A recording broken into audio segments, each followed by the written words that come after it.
اب بات کرتے ہیں اس شخص کی جس کا فتنہ اس زمانے میں بھی تھا اور آج بھی اس کا فتنہ باقی ہے. وہ بدبخت کون تھا؟ مرزا غلام احمد قادیانی. یہ 1839 یا 1840 عیسوی میں پیدا ہوا اور 1886 میں مرزا نے اپنی نبوت کی بنیاد رکھنا شروع کی، جو کہ جھوٹے اور عجیب و غریب من گھڑت الہام اور کشف وغیرہ پر مبنی تھی، جو کہ آج بھی اس کی بدنام زمانہ کتاب براہین احمدیہ میں موجود ہے. اس کے بعد مرزا قادیانی نے 1901 ایئر میں حقیقی نبوت کا دعویٰ کر دیا. یہ شخص انبیاء کرام کا نہایت گستاخ تھا.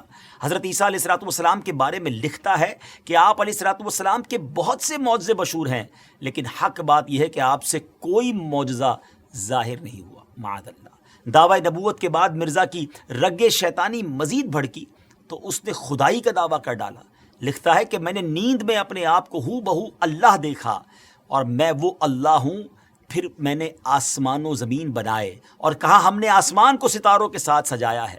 استغفر اللہ، استغفر اللہ. دیگر جھوٹے نبوت کے دعوے داروں کی طرح مرزا غلام قادیانی نے بھی کچھ پیشن گوئیاں کی تھیں، مگر ان کا انجام مسیلمہ کذاب کی طرح ہی ہوا. چند باتیں بتاتا ہوں اس بارے میں کہ نمبر 1، اس نے اپنے لیے ایک لڑکے کی پیشن گوئی کی کہ کہا تھا کہ انبیاء کا چاند ہوگا اور بادشاہ اس کے کپڑوں سے برکت لیں گے، مگر اس کے ہاں لڑکی ہو گئی تو اس پر کہنے لگا کہ وہی سمجھنے میں غلطی ہو گئی ہے، اب کی بار جو بچہ پیدا ہوگا وہ لڑکا جو ہے وہ انبیاء کا چاند ہوگا. اس بار بیٹا تو ہوا مگر چند روز بعد ہی مر گیا. بادشاہ تو دور کی بات ہے، کسی محتاج نے بھی اس کے کپڑوں سے برکت نہ لی.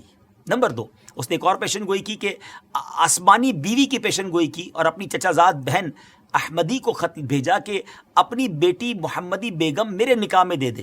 اس نے صاف انکار کیا، اس پر دھمکیاں دی اور پھر کہا کہ وہی آ گئی ہے، ہم نے تیرا نکاح اس سے کر دیا ہے، اور یہ کہ اس کا نکاح اگر تو دوسری جگہ کرے گی تو 2.5 یا 3 برس کے اندر اس کا شوہر مر جائے گا.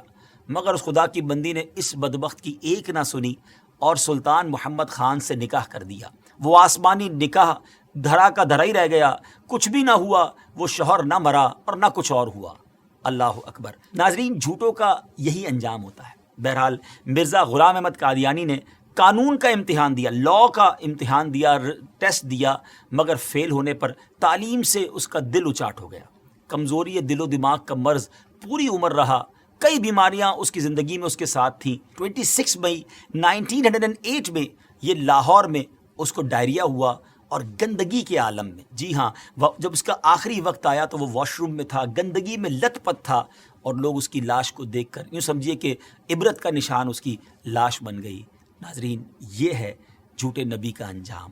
ہم سب کو یقیناً یہ یقین ہے، ہمارا ایمان ہے کہ ہمارے آقا علیہ السلام ہی آخری نبی ہیں، اور خود نبی پاک علیہ السلام نے جو فرما دیا لا نبی بعدی، میرے بعد کسی نبی نے نہیں آنا، اور یہی ہمارا ایمان، یہی ہمارا بلیف ہے. لیکن ایک بات یاد رکھنی ہے کہ اس طرح کے دعوے کرنے والے، اس طرح کی جرت کرنے والے، اس طرح کا کلیم کرنے والے لوگ اور بھی آئیں گے، کیونکہ علماء کرام نے نبی پاک علیہ السلام کی احادیث سے جو ایکسٹریکٹ کیا ہے، جو شرح بیان کی ہے، وہ یہی ہے کہ قیامت سے پہلے اور بھی نبوت کے دعوے دار آئیں گے. ہو سکتا ہے اس دور میں، ہو سکتا ہے کچھ دنوں کے بعد یا کچھ سالوں کے بعد، لیکن مسلمانوں کا شروع سے یہ عقیدہ رہا کہ ان جھوٹے دعوے داروں کی طرف کوئی توجہ نہیں کرنی. ہم سب کا عقیدہ، ہمارا بلیف اتنا مضبوط ہونا چاہیے، اور ہے الحمدللہ کہ ہمارے آقا علیہ السلام ہی آخری نبی ہیں. کیا خوبصورت قرآن پاک کی سورہ احزاب کی آیت نمبر 40 ہے نا. اللہ تعالیٰ قرآن مجید میں کیا ارشاد فرماتا ہے؟ ما کان محمد ابا احد من رجالکم ولکن رسول اللہ وخاتم النبیین وکان اللہ بکل شیء علیما.